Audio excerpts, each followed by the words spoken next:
Last time, when we talked about why Yugi lost to Pegasus, we focused a lot on how important someone's mindset is. Even though Yugi was focused on winning, his insecurity about Pegasus' strategy led to his defeat. But in a duel against Kaiba, other factors come into play. It's not just about having the right mindset, as we are about to see. Quick reminder for the duel's context.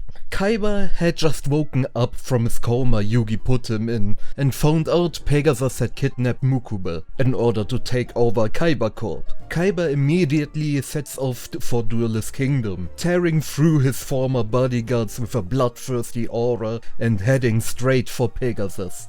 Pegasus then gives him a condition to get Mukuba back: defeat Yugi. He hands Kaiba 5 starships that Mukuba had collected throughout the tournament, adding even more subconscious pressure. For Mukuba's sake, Kaiba accepts the condition, confronts Yugi, who has already got 10 starships, and challenges him. Last time Yugi beat Kaiba at FT, he also banished the demonic part of Kaiba's soul, meaning Kaiba should have woken up a better person.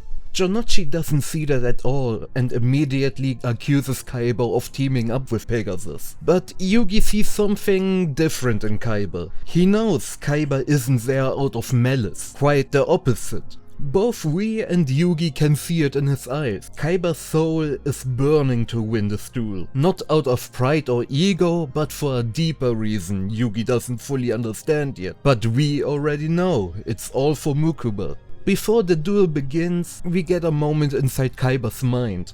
He's speculating that the reason Yugi won their last duel was because Yugi had someone to protect, his grandfather. And now that Kaiba has the same motivation with Mukuba, he wants to test it, if that's really what made the difference. He also makes it clear that he'd never work for someone like Pegasus. Instead, it's the blood of a true duelist flowing in both of them that brought them face to face again, which Yugi agrees. The duel begins with the very first version of the Duelist system, developed by Kaiba himself, and with it we get some changes to the rules in expert mode. Both players put their entire hand into play right away, 1 face-up monster in the center and 4 face-down cards regardless of type. In expert mode you don't have to attack the opponent's face-up monster, you can also attack their face-down cards, at the risk of triggering a trap or hitting a stronger monster. And this is where another layer of the duel kicks in, a duelist's instinct. Kaiba immediately lands a hit, proving how sharp his instincts are and just how strong he is in this moment. Yugi quickly syncs with the expert mode and gets caught up in the duel's flow,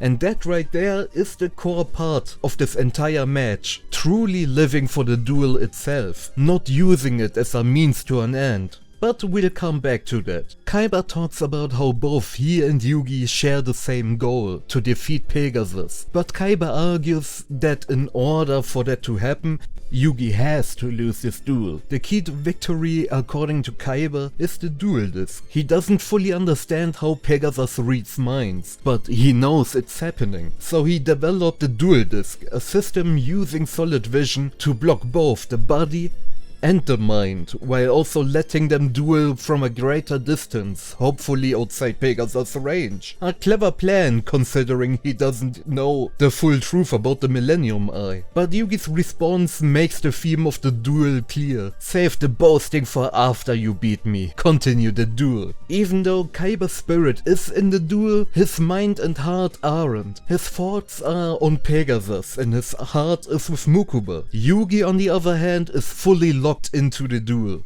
He's got the ideal mindset and the right spirit, and that shows time and time again. No matter what Kaiba throws at him, Lajin with his lamp, Zagi with the Crush Card virus, or even the ultimate fusion at the time, the Blue Eyes Ultimate Dragon, Yugi overcomes it all. With the Crush Card in play, it feels unwinnable, but he won't be called the king of games for nothing, goddamn.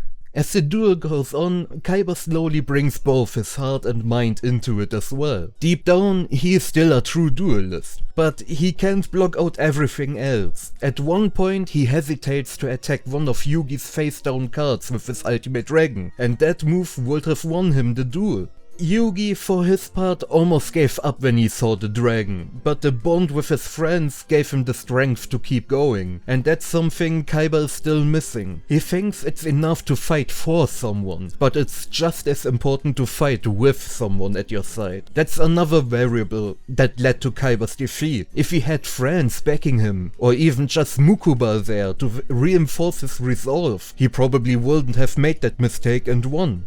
The reason for Kaiba's mistake becomes clear pretty fast. The ultimate dragon represents his will to save Mukuba. No matter the obstacle, the dragon will destroy it. But he's also scared of what happens if the dragon itself is destroyed. What if he loses Mukuba too? That fear made him hold back from attacking Yugi's set card. And when Yugi counters the dragon and it begins to fall apart, Kaiba breaks inside. He sees that he can't protect Mukuba, even with his ultimate power. In fact, he sees Mukuba crying out for help from within the collapsing dragon. The fire in Kaiba's soul goes out. In desperation, he puts his life on the line, just like his adoptive father did when Kaiba took over the company. If he can't protect what matters most, then he sees no point in going on. A tragic move driven by trauma and despair. Kaiba tells Yugi, if I were in your position, I'd definitely attack. And he's right. Kaiba's here to save Mukuba, no matter the cost, even if it means killing his opponent. That's what brought them to this moment to begin with, and a true duelist would finish the match. The pharaoh prepares to do just that, seeing Kaiba's determination and thinking about his own goal. But Yugi steps in. He can sacrifice someone else's life just to move forward, and that's what leads to his defeat. Yugi, just like Kaiba, doesn't have the duel as his #1 priority. But unlike Kaiba, who is so locked on his goal that he'll sacrifice everything, Yugi isn't that ruthless. He's the one facing fear here. Fear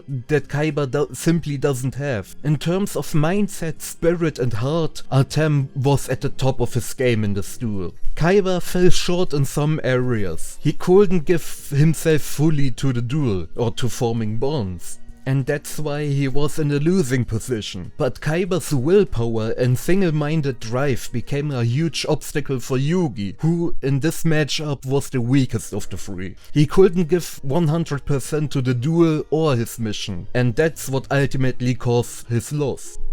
After the duel, both sides recover quickly and return to being equals again, thanks in large part to Yugi's friends. But that's a topic I covered in more detail in my full Kaiba analysis video from a while back. If you're interested in fully understanding Kaiba's character development, check that one out. I've linked it in the end screen and at the top right info card. And there we have it. This was the second major loss Yugi had to face in the series. But there's still more to come, which we will be covering in the next few videos. The series on Yugi's defeats is meant to show you that duels and Yu-Gi-Oh! Aren't just about luck or strategy. Just like in most other shonen anime, it's 100% about your mental and physical state. And I hope this video helped to make that clear again.